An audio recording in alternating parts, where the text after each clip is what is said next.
Yang satu mereka yang buat. Apa? Nekat Papa. Nekat Papa.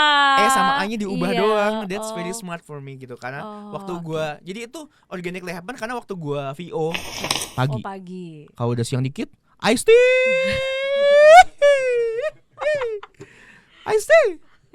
Influencer jualan makanan tuh menurut lu gimana?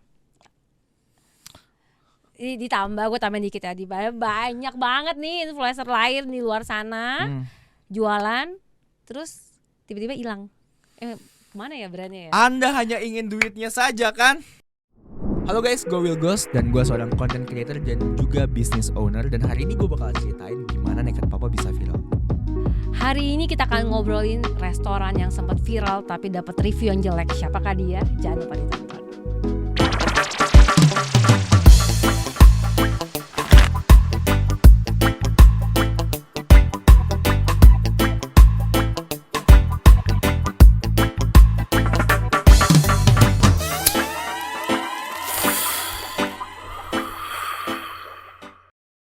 Gos, kita mau hari ini kita pengen banget bahas nih soal seberapa viralnya Naked Papa. Oh, viral banget. Oh, banget ya. Mixed review tapi ya. Mixed review. Review. Kita masuk tuh ke poin itu. Tapi sebelumnya gue pengen tahu dulu nih. Kalau lu bukan master chef, kira-kira lu bakal bikin kuliner ini gak sih? Naked Papa ini gak sih? Gue bisa bilang bakal tetap bikin. Oh. Kenapa? Karena master chef itu kan sebenarnya hanyalah batu lompatan buat individual kontestan yang ikutan acara itu kan. Tapi menurut gue nggak semua orang punya kapasitas atau experience untuk dia memberanikan diri buat restoran atau cafe atau F&B business gitu. Karena kalau setiap orang yang keluar dari master chef itu mudah untuk membuat restoran, harusnya semua kontestan pada buat, tapi kan enggak. Paling cuma 10%. Nah, itu berikutnya. Tadi lu bilang bahwa master chef itu loncatan, ya kan, batu loncatan untuk lu buat F&B bisnis lah ya.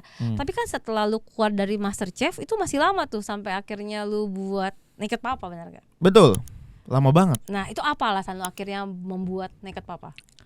Membuat awalnya Naked Papa itu karena memang cita-cita gue ingin punya coffee shop dekat rumah buat gue nongkrong. Oh, coffee shop nih awalnya. Betul. Oh. Emang Naked Papa itu core-nya sebenarnya coffee shop dengan makanan. Oke. And it happen makanannya bakmi dan bakminya yang jadi highlight. Tapi goal gue adalah membuat coffee shop. Kenapa? Karena gue suka nongkrong pagi-pagi. Bapak-bapak banget lah basically kan. Jadi suka nongkrong. Dan Naked Papa itu awalnya gak serius. So kayak bisa sebesar ini tuh organically happen. Gak direncanakan yang terlalu kayak yakin bakal segede ini, gak juga. Tapi karena gue punya partner yang emang semuanya punya experience di bidang F&B dan gue punya 4 partner yang sangat mendukung juga. Jadi the whole ecosystem di Naked Papa group ini memang semuanya punya role masing-masing yang cukup penting gitu. Oke. Jadi gue ngerasa bisa sebesar ini bukan hanya karena IP Will Ghost, tapi memang ada mereka di baliknya yang nge-support juga. Oh, lu babat habis nih pertanyaan gue berikutnya ya. Iya, emang ini kita udah kelar nih videonya ya. Thank you guys for watching. Tapi itu tuh ini di luar pertanyaan. 4 itu ada unsur atau emang karena 4 atau emang kebetulan berempat atau lu sebenarnya emang pengen buat berempat atau? Oke. Ada idea, ada cerita di balik cerita 4 gak? Jadi awalnya itu sebenarnya gua hanya kerjasama dengan namanya Brian dan Aaron. Oke. Karena mereka tuh dari Limau Rice Bowl. Iya. Dan kenapa gue memilih untuk partnership with them? Karena gue ngerasa waktu gue bikin campaign sama mereka tuh kerja sama mereka menyenangkan. Oh iya, gue tahu ya. Sinerginya dapet. Iya, oke. Jadi abis dari situ gue kena nge-gym sama Brian. Jadi kita sering ngobrol pagi-pagi bikin bisnis apa ya. Ini dapat tempat bagus di Permata Buana. Akhirnya kita decide at least secure dulu tempatnya. Jadi nggak jadi kita bisnis bareng, tempat ini bagus. One of us bakal pakai tempat ini gitu at the end of the day. Jadi secure dulu aja tempatnya. Terus akhirnya kita ngobrol-ngobrol lagi, kita setuju buat join, kita bikin company. Terus abis itu datang dua lagi datang karena kita nge-gym bareng dan emang ibaratnya satu area circle tempat tinggal juga di Puri-Puri juga. Oke. Gitu. Jadi kita kira end up berlima.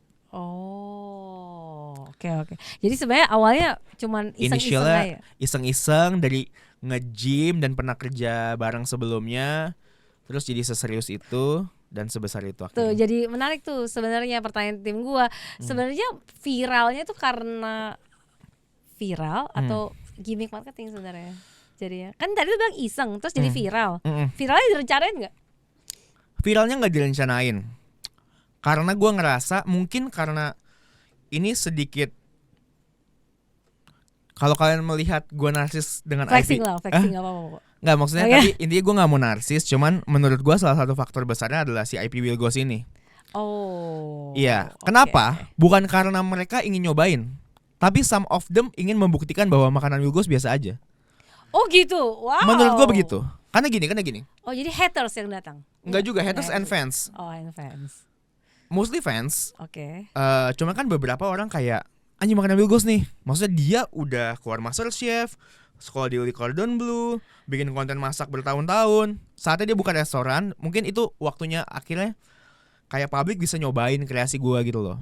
Oh, dengan real bukan cobain duplicate gitu. Bener, ya. bukan mereka masak di rumah dari resep gua, tapi mereka bisa beli apa yang gua buat Oke. di sana gitu. Dan mix review banget memang. Iya. Karena memang waktu awal gue trial, waktu R&D produknya juga lidah gue sampai kayak 6 gitu loh. Kayak gue udah nggak bisa bedain mana yang enak mana yang enggak. Iya karena udah terlalu kebanyakan nyobain gitu. Berapa boleh tau nggak sampai situ R&D lu berapa lama sampai akhirnya lu launch tuh produk?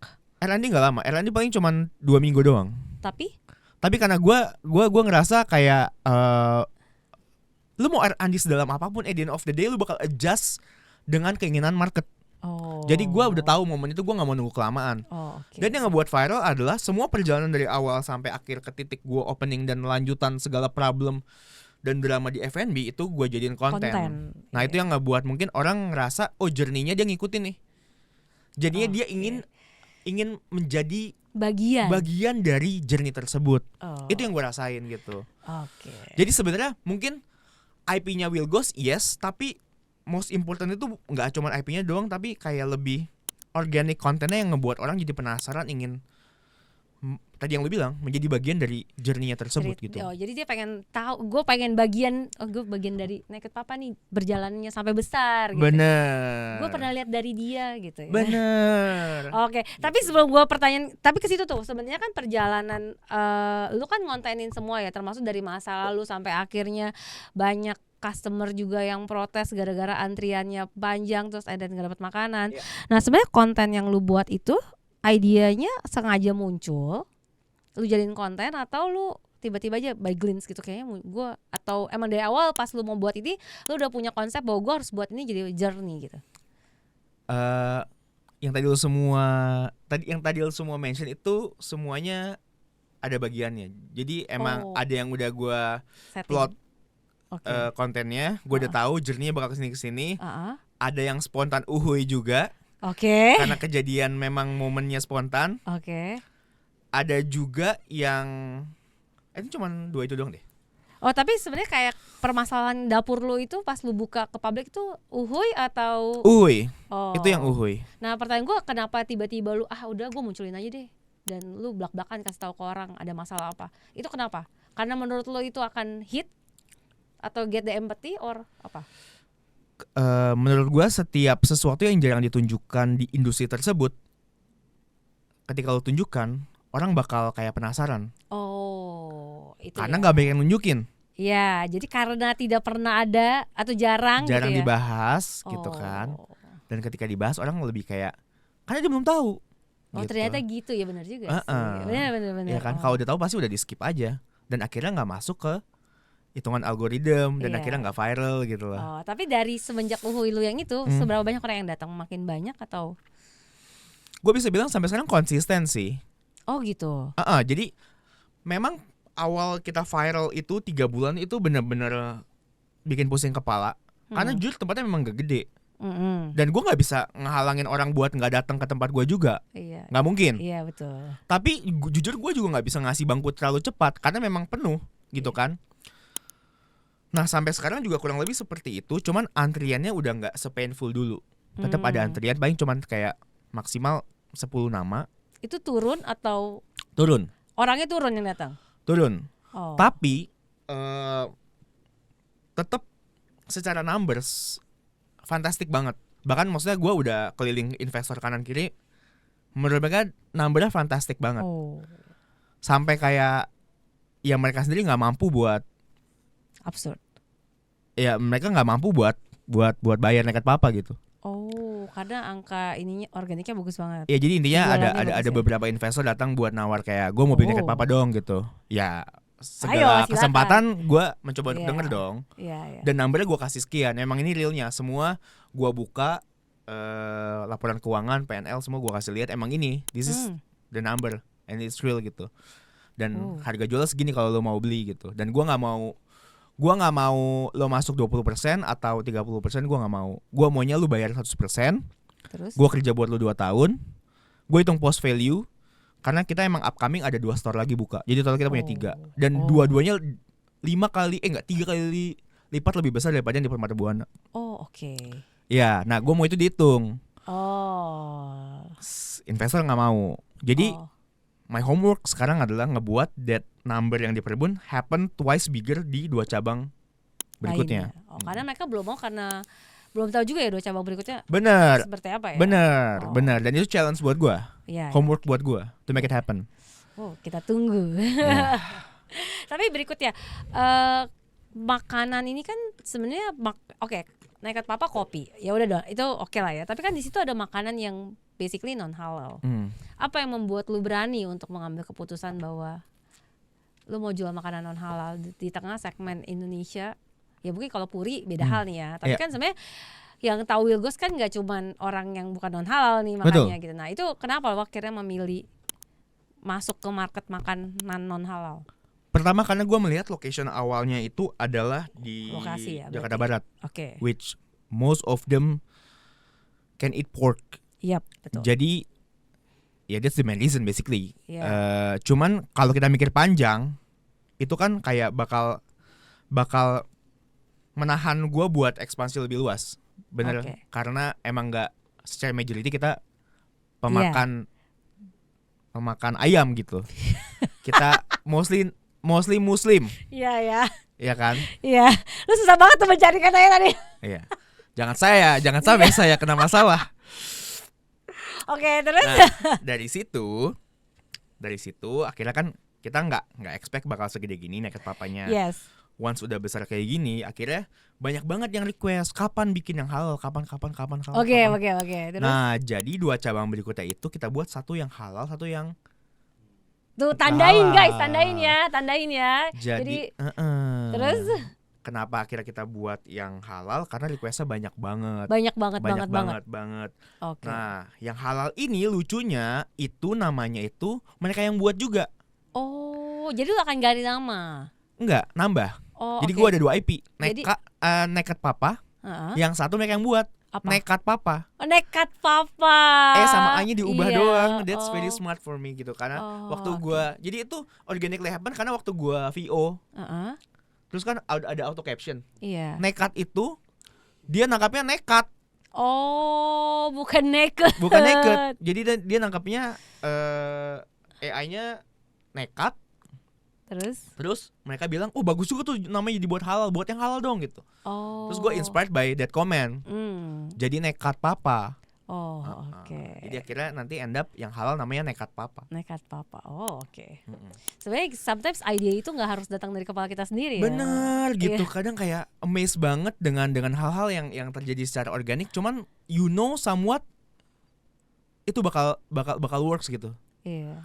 Tapi kalau di packaging yang nggak bagus juga karena lu yang packaging kayaknya. Jadi maksudnya jadi bagus ketika masuk ke tangan yang tepat juga nggak sih? Can be. Can be. Okay. Gue bingung humble aja tapi emang iya sih. Iya.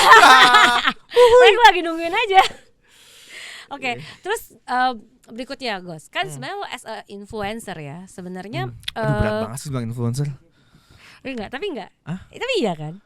Enggak. Menurut gue influencer itu nggak bisa orang yang labelin diri dia influencer. Kan harus orang lain. Kan gue yang labelin. Oh iya benar, ya udah gue emang influencer. Influencer terkenal ya kan, Papa Natas, siapa sih yang nggak kenal lu gitu kan, oke? Iya. Nah sebagai influencer jualan makanan tuh menurut lu gimana? Gue tambahin dikit ya, banyak banget nih influencer lain di luar sana jualan, terus tiba-tiba hilang. Mana ya brandnya ya? Anda hanya ingin duitnya saja kan? Iya. Nggak, jadi begini. Karena ada tipe yang lo menjadi owner Oke. atau lo hanyalah face of the brand. Biasanya face of the brand itu juga memang mungkin dapat golden share. Golden share kalau yang nggak tahu itu artinya saham kosong gratis, ya kan?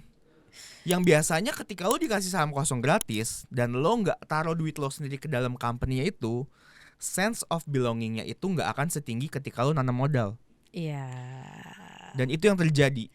They don't focus on that business karena dia hanya jadi face of the brand aja. Oh, oke. Dengan saham kosong. Oke. Meaning ketika itu brand works atau enggak, they don't care. Oh ya benar. They don't care Benar, to be benar, honest benar, karena gue nggak ada duit di situ, dia nggak ada duit di situ gitu. Nah, itu akan berjalan dengan baik kalau apa? Kalau didukung dengan tim yang kuat di operation juga. Masalahnya ya nggak semua influencer ini atau public figure yang buat bisnis didukung dengan tim operation yang bagus juga. Oh. Gitu. Jadi makanya mungkin menjawab pertanyaan lu yang berikutnya, mungkin kenapa banyak yang akhirnya jatuh ya karena itu. Karena mereka merasa bahwa gue nggak ada duit di situ, gue nggak perlu terlalu fokus, gue cuman gas di awal aja, ngasih IP gue, connectin ke brandnya, biarkan tim operation yang bekerja. Oke, tapi kalau yang dia juga gabung, taruh duit di situ, iya, jalanin, biasanya. Tapi kandas. Tapi Apakah kandas, rasanya tidak enak? Tapi kandas banyak juga sih ya. Iya kan? Cuman seenggaknya lebih banyak yang kandas karena nggak nanam modal. I believe that. Ya, setuju kalau itu. Iya. Gitu. Tapi kalau berikutnya dong pertanyaan gue, kalau dia nanam modal, Terus kandas, dia kerjain, dia intuit, tapi akhirnya tutup juga. Iya. Kenapa tuh menurut lo? Karena dia belum mungkin secara Bukan chef, enggak ya? Oh enggak, bukan. Kita ngomongin overall bisnis ya. Iya, oke. Jangan cuma makanan doang. Tapi kan kalau F&B, kalau kita ngomongin F&B. Oh, hanya F&B ya? Iya. Anda mau menjebak saya ya? Iya. Tentu tidak. Kan Naked Papa is F&B, right? Kalau specifically F&B menurut gua karena gila, jarang-jarang nih lihat Will Goss mikir nih. I think karena saya nggak tahu jawabannya. Apakah rasa? Enggak, bukan rasa. Menurut gua ada 3 kombinasi yang menarik banget. Oke. Ketika bisnis makanan bisa sukses. Faktor terbesarnya menurut gua adalah value for money-nya harus bagus. Oke. It doesn't matter kayak how good the food is. Tapi ukuran value for money ini harus bagus menurut gua. Harga dan rasa cocok. Iya, Ya. itu yang paling penting menurut gua. Oke. Yang berikutnya adalah tempat. Oke. Tempat which berbanding equal dengan branding dan target market. Oke. Agak terlalu kemana-mana. Ya, Agak sok pinter jawaban gua. Nggak, sebenarnya gue udah punya hit berikutnya gitu. Iya. Oke, terus. Tapi menurut gue itu kombinasi yang menurut gue Oke. yang ngebuat ini works atau enggak. Jadi lo harus tick all this factor. Oke, berarti value Harus for cek. money. Value for money satu, Tempat. kedua tempat sama branding dan target marketnya harus laras. Oke. Nah 3 itu tuh ngeling banget. Oke, berarti kalau gitu bisa gue bilang nih ya, kan value for money rata-rata yang gue lihat value for money. Tempat oke lah. Enggak juga. Economist doesn't mean good value for money. Oh iya betul. Enggak juga. Enggak juga. betul. Sometimes kayak 19.000 ayamnya sekecil ini. Gua Nah, tahu lagi mungkin maksudnya nasinya siapa. kegedean atau apa gitu. Jadi intinya value for money itu doesn't mean harus ekonomis. Enggak. Ya. Oke. Branding juga belum tentu bisa bagus kalau orang yang di branding nggak bagus, nggak ya? Anda sebenarnya mau ngincar siapa sih? Nggak, yang gue incar adalah berikutnya. Berarti apakah sebenarnya Will Goss itu salah satu yang membuat Naked Papa jadi viral? Apakah karena nama Will Goss-nya kah? Yang buat viral nama Will Goss betul. Tapi yang ngebuat konsisten adalah kerja sama tim. Oh, aman. Berikutnya Aman tuh jawaban pertanyaan tambahan tim gue tuh. Oke. Sebenarnya lu tadi bilang kan tim lu yang maksudnya tim bagian dari the whole Naked Papa ya, sehingga it works, right? Iya. Ya kan? Iya. Tapi sebenarnya apakah micromanage itu penting dalam F&B? Penting banget micromanage God. Wow, itu hook banget tuh guys. Kenapa? Micromanage sangat penting dalam segala bisnis. Apalagi F&B. F&B itu maksudnya day to day problemnya tuh nggak akan pernah kelar gitu kan. Yep. Jadi strukturnya tuh mesti jalan. Oke. Tapi lu nggak akan punya struktur kalau omset lu nggak gede. Paham? Paham. Kan lu nggak punya power dana buat nge-hire struktur. Iya betul. Jadi lu mesti make sure. Jadi lu mesti make sure bisnis lu jalan banget kalau lu mau punya struktur yang rapi. Oke. Sampai situ, Gos. Okay. Lu kalau mau punya bisnis yang gede kan lu harus punya orang yang bagus. Gitu kan maksudnya ya, struktur yang bagus. Gimana lu bisnisnya gede kalau orangnya dari awal nggak bagus? Kan lu berarti harus invest orang dong, injek orang atau gimana? Atau lu terus sendiri makanya nggak punya orang? Ini kayak ayam dan telur ya, siapa dulu ya? Iya betul. Tapi kalau di Naked Papa lah, kalau kita lihat dari Naked Papa. Kalau kita belajar dari Naked Papa, jadi kita awal tuh hiring langsung total 20 orang. Oke. Bagus semua tuh? Enggak, namanya SDM ya, teman-teman ya. Ada yang bagus ada yang enggak ya. Iya. Tapi sini bagus-bagus saya lihat ya. Iya, jadi namanya SDM tuh pasti kan ada yang bagus, ada yang enggak, ada yang excellent, ada yang biasa aja. Masing-masing ada plus minusnya setiap individual ya. Tapi kita dari semua yang kita hiring 80% bagus. Karena memang di filternya juga dengan HRD yang bagus. HRD atau HDR? HRD. HDR mah TV. HRD yang bagus juga, ngefilternya juga bagus gitu. Bahkan kita hijack beberapa dari kafe-kafe yang bagus. Jadi kalau gue datang ke kafe kalian, hati-hati. Ketika lo cocok sama orangnya. Saya hijack. Enggak, saya nggak pernah hijack. Jadi sebenarnya lebih ke sana ya. Sebenarnya pada akhirnya sebenarnya emang F&B itu juga tadi yang bilang sebenarnya gue boleh tambahin dikit lagi nggak? Jadi kenapa dia? Boleh. Jadi kenapa menurut lu micromanage itu penting? Gue gak peduli lu gak kasih, gue tetap tanya. Iya sorry, micromanage itu sangat penting menurut gue sangat penting. Dan harus didukung dengan struktur dari sebuah bisnis itu juga harus rapi. Karena kan buat reporting atas bawahnya harus jelas. Tapi gue boleh tahu gak micromanage sama dengan tidak percaya? Itu setuju gak lu? Micromanage sama dengan tidak percaya anak buah kayak gitu ya? Kan that's why lu micromanage karena lu tidak percaya sama anak buah lu bahwa dia bisa lakukan sesuai yang lu mau. That's why lu micromanage gak gitu ya? Nggak, maksud gue mungkin kita agak roaming dari tadi ya. Micromanage yang dimaksud penting tapi lu bisa delegasikan. Tapi micromanage harus tahu day to day-nya. Bener. Lu ngerti basicnya, lu tahu problemnya ini kalau muncul how to handle it atau how to prevent it lu tahu. Hanya saja bukan lu eksekutornya, bukan lu doernya. You find someone else yang bisa lu delegasikan buat ngerjain itu. Kenapa? Karena sebagai business owner lu mesti mikirin gimana caranya buat lu bisa running the business dan ekspansi dan etc gitu. Ya, karena kalau lu sibuk dengan micromanage doang, menurut gua ya lu end up satu cabang doang. Iya, nggak bisa tambah lagi nih. Nggak bisa tambah lagi.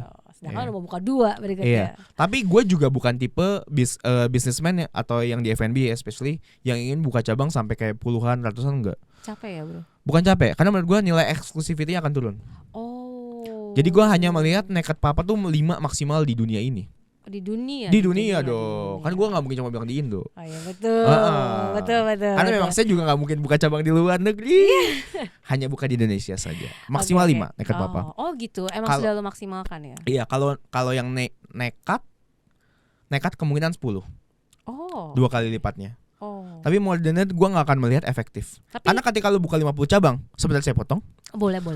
Ketika lo buka 50 cabang, gak mungkin 50-50nya rame. Betul. Gak ada. Iya. Sebutkan satu F&B brand yang punya 50 cabang semuanya ramai omset sama. Kayaknya enggak ada. Nanti jadi kuis ya guys. Iya. Kayaknya enggak ada. Iya. Kalau ada please kasih tau gue. Berarti it's a good model. Iya. Bisa lo hijack juga ya orangnya. Enggak. Jadi inspirasi dong. Enggak mungkin saya hijack, ada juga dia hijack saya. Kan dia lebih sukses 50. Kamu gimana sih? Siapa tahu dengan lu ada orang yang baik di dalamnya. Ya kan? Oke. Jadi sebenarnya emang tapi setuju. Dengan lu buat sedikit, orang akan datang dan akan terus penasaran kan, karena tidak bisa ke spread out ke banyak tempat. Bener. Ya? Sehingga dia yang mendatangi lu. Ada value exclusivity yang mereka dapat. Iya, nggak bisa diakses di tempat sembarangan. Sedep. Gue jump in dikit tuh Gus. Sebenarnya kan tadi lu bilang di awal banget ya kan, lu bilang tuh sebenarnya Naked Papa dengan mix review. Gimana sih sebenarnya kan ya kalau dilihat dari beberapa research kan banyak ya juga review yang sebenarnya nggak bagus juga, tapi banyak juga yang bagus gitu kan. Nah sebenarnya gimana sih lu pertama gimana lu menghadapi itu. Terus berikutnya sebenarnya gimana sih lu merubah orang yang tadinya mungkin kan kalau dibaca kan ada yang bilang bahwa sebelumnya kenapa rasanya biasa aja, terus sekarang ternyata improve loh, menunya jadi enak. Nah itu sebenarnya ada nggak sih some of the strategy that you do in the Naked Papa? Semua feedback menurut gue dari customer itu selalu gue hampir semuanya gue baca. Tapi nggak semuanya gue balas. Okay. Ya dong, capek dong. Saya kan juga punya kehidupan di sini. Masuk. Tapi hampir semuanya gue baca, dan apalagi yang bagus, banyak juga yang bagus banget. Jadi gue benar-benar grateful punya customer yang bawel. Karena kalau nggak ada mereka, kita jadi nggak bisa berbenah atau improve ya. Karena kita akan selalu bias biasanya. Tapi dengan komen-komen dan dibaca dengan kepala dingin, menurut gue itu menjadi feedback yang bagus buat kita untuk improvisasi kan. Makanya setiap feedback yang menurut gue make sense, kita akan coba untuk tampung dan kita lihat apakah ini bisa kita aplikasikan atau kita ubah ke dalam produk kita gitu. Which most of them bisa gitu kan. Jadi untuk orang yang mungkin datang ke Naked Papa dari awal kita buka di 3 bulan pertama sampai sekarang itu bakal jauh banget secara kualitas dan rasa produknya gitu. Kenapa? Karena tadi gue bilang awal R&D tuh lidah gue tuh udah terlalu numb gitu. Gue udah gak bisa differentiate yang terlalu gimana banget gitu. Kayak buat gue kok keasinan, buat orang lain kurang asin. Terus orang bilang kurang asin, gue bilang anjing udah asin banget. Dia bilang belum cukup asin. Terus menurut mereka kurang wangi, menurut gue udah wangi banget. Tapi kita dengan gue tadi gue coba untuk diam sejenak. Gue berhenti makan mie-nya. Terus minggu depan gue coba lagi, oh iya benar gitu. Jadi nggak bisa feedback orang langsung gue eksekusi hari itu, nggak mungkin. Gue mesti mencerna dulu gitu. Iya. Nah dari feedback itu akhirnya dari mix review itu mulai bergeser ke lebih positif. Cuman yang paling banyak yang mereka sebel adalah ngantrinya segala macem. Karena gini, ketika lu ngantri kelamaan, mood lu udah nggak bagus. Iya. Lu mau makan juga bawaannya emosi gitu loh. Jadi lu akan mencari kesalahan aja. Karena kalau itu bukan restoran gue juga akan seperti itu. Iya benar. Iya nggak sih? Ya. Anjing gue ngantri 2 jam. Bakmi doang 2 jam. Pasti kan suami-suami gitu kan diajak bininya. Cobain deh beb ini baru gitu kan. Cobain deh punya Wilgos. Terus kan suaminya kayak don't give a fuck gitu kan, kayak Wilgos ya bodo amat lah gitu kan. Terus pas datang ngantri 2 jam gitu kan, suaminya kayak bete kan. Iya betul. Suaminya bete ya, namanya suami bete tuh apa aja salah. Iya benar. Apa aja mbaknya napas depan gue aja salah. Ngerti kan? Jadi awal kita buka lebih banyak negatif review yang soal nggak enak lah, biasa aja karena mereka semua ngantri. Iya. Kalau sekarang nggak gitu ngantri, nggak ada tuh yang begitu. Iya nggak ada. Oke. Ya karena setelah itu memang produknya juga improve ya. Jadi mungkin udah nggak ngantri, produknya improve, mungkin itu yang ngebuat jadi orang lebih happy dan repeat datang. Kita tuh retain customer kita tuh 45%. Retain. Iya. Bagus banget untuk sebuah restoran. Banget. Omset saya besar bos. Enggak. Gak apa-apa, semua tahu kok, tenang. Iya. Cuman pada intinya gue happy lah, maksudnya gue happy karena customernya yang datang lebih dari 2 kali tuh banyak banget. Oke. Tapi sebelum gue masuk ke pertanyaan tim gue berikutnya nih, gue pengen tahu satu hal yang kemarin kita sempat obrolin sama tim internal. Sebenarnya kan Naked Papa ini tuh banyak banget yang posting, terus juga tag lu juga. Sebenarnya itu apakah bagian dari your program as Naked Papa atau emang itu adalah customer lu yang sangat happy dengan Naked Papa? Nggak ada lagi, gue nggak pernah bayar. Gak pernah ya? Gak pernah bayar buzzer? Nggak pernah. I'm the buzzer. Oh betul. Tapi berarti juga gak ada program untuk mereka review or apa gitu? Enggak. Jadi benar-benar totally mereka happy ya? Review Instagram? Iya. Enggak. Insta story? Enggak ada. Semua mereka tag karena mungkin mereka ngerasa kayak mereka proud kayak datang ke sini dapat tempat duduk bisa makan gitu loh. Se-eksklusif itu. Makanya menurut gue tadi balik lagi ke poin-poin sebelumnya, value eksklusif itu ada loh gitu. Iya, itu yang harus lo jaga ya kayaknya. Benar. Nggak boleh kebanyakan juga. Tapi lo jadi berarti dengan itu juga lo tidak menambah kursi sebenarnya. Nggak menambah di restoran yang sekarang nih gitu. Enggak, kenapa? Karena gue nggak mau terkesan tempatnya itu terlalu komersil. Gue tetap harus menjaga vibe-nya coffee shop, which harus banyak negative space. Iya. Jadi tetap coffee shop ya biarpun. Iya. Karena kalau gue taruh kursi semua jadi warung Padang. Tapi itu pertanyaan tuh. Sebenarnya secara omset lu yang gede itu banyakan di kopi atau di makanan? Makanan. Oh, makanan. Tapi Makanya saya juga ingin mengganti tagline saya sepertinya. Sudah tidak coffee shop lagi. Cuman gini, karena gue coffee drinker banget kan. Iya, oke. Gue nggak bilang gue coffee enthusiast sampai gue paham banget soal kopi, but I know what makes good coffee gitu kan. Iya. Jadi gue tetap ingin menonjolkan value itu gitu. Iya. Karena behaviornya kalau pagi-pagi yang mesen kopi tuh banyak banget. Oh. Pagi. Oh, pagi. Kalau udah siang dikit, iced tea. Iced tea. Tapi kan margin paling gede kalau gue lihat dari review lu, dari Setuju. konten lu. Wah gila, iced tea tuh, Iya kan? iced tea tuh kayak THR ya buat buat saya ya. Oke. Nah, berikutnya nih Gus, kalau kan ada yang pernah bilang tuh sebenarnya viral itu adalah rumus tercepat untuk bisnis bangkrut. Karena kalau makanan lu nggak enak, berarti banyak banget orang yang tahu dan saat itu juga banyak orang yang hengkang kaki. Gimana menurut lo? Setuju. Makanya itu yang membedakan antara face of the brand dan business owner.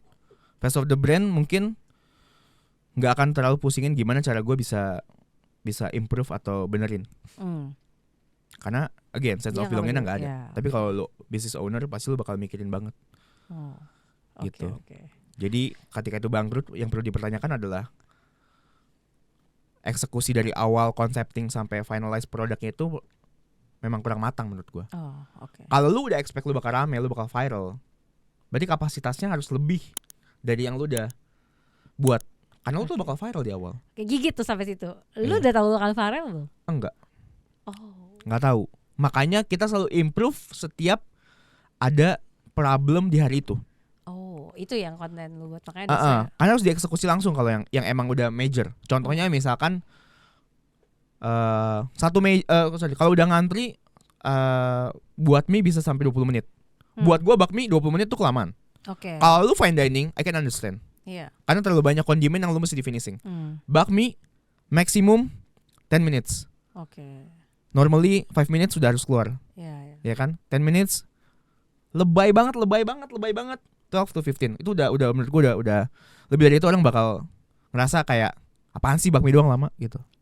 Jadi gue harus nambah boiler. Jadi gue harus ubah layout kitchen, pasang instalasi gas segala macam gitu. Nah, nggak semua business owner mau melakukan itu karena very costly. Iya betul. Costly banget. Apalagi lu baru buka ya. Terus tambah tempat duduk buat nunggu, tambah kanopi biar nggak kepanasan, kasih minum. Apalagi tambah staff buat puk-puk mereka biar nggak emosian. Banyak lah. Every day we try to get better lah. Iya, oke. Terus kira-kira berapa lu bisa make sure diri lu bahwa lu punya capacity menangani keviralan itu tuh, apakah lu punya batas gak sih? Lu tahu gak sih? Oh gila, sampai sini gue udah berhenti nih, gue nggak sanggup gitu. Atau justru lu menikmati, enjoy the virality? Pertanyaan menjebak lagi ya? Enggak. Lalu pertama kita bedah dulu pertanyaannya ya. Kalau lu viral dan lu enjoy, I think setiap orang yang maksudnya kontennya viral pasti ada euforianya. Betul. Which somewhat you enjoy it. Kecuali kena kasus. Pertanyaan sebelumnya adalah seberapa lu tahu capacity lu? Oh, capacity lu. Yeah. Menurut gue simply ketika lu care enough to the business, nggak ada kapasitasnya. Ya kan? Because you care. Betul. When you care about your business, selama lu bisa kerja, lu pasti kerjain. Dan nggak akan ada kayak hitung-hitungan. Iya, udah deh gitu, nggak. Because you care about it. And I care about my business. I care to my business. That's why Naked Papa happen now. Oke. Menarik banget tuh. So tadi sebenarnya ada sedikit hal yang gue bungkus sebelum kita masuk ke segmen berikutnya ya. Sebenarnya tadi kan lu kita udah wrap up. Enggak dong, kita masuk ke segmen 2 yang lebih membuat lu deg-degan. Waduh. Ya.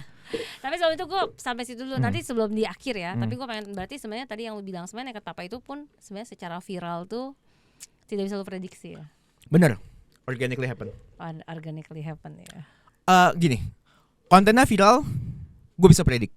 Kontennya viral lu bisa predik. Omsetnya besar, saya nggak bisa predik. Oh gitu. Iya, kebalik.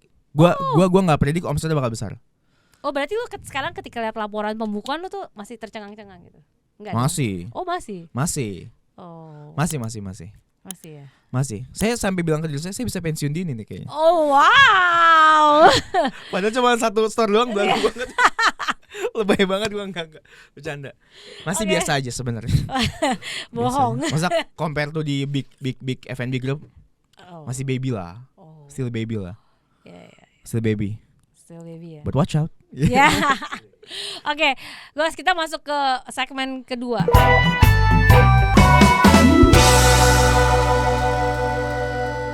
Ini lu cukup memilih 1 dari 2 pilihan. Oke. Bikin resto atau collab menu sama restoran lain. Dua-duanya duit cuy. Gimana milihnya? Restoran deh. Bikin restoran. Marketing dulu atau develop menu dulu? Develop menu dulu.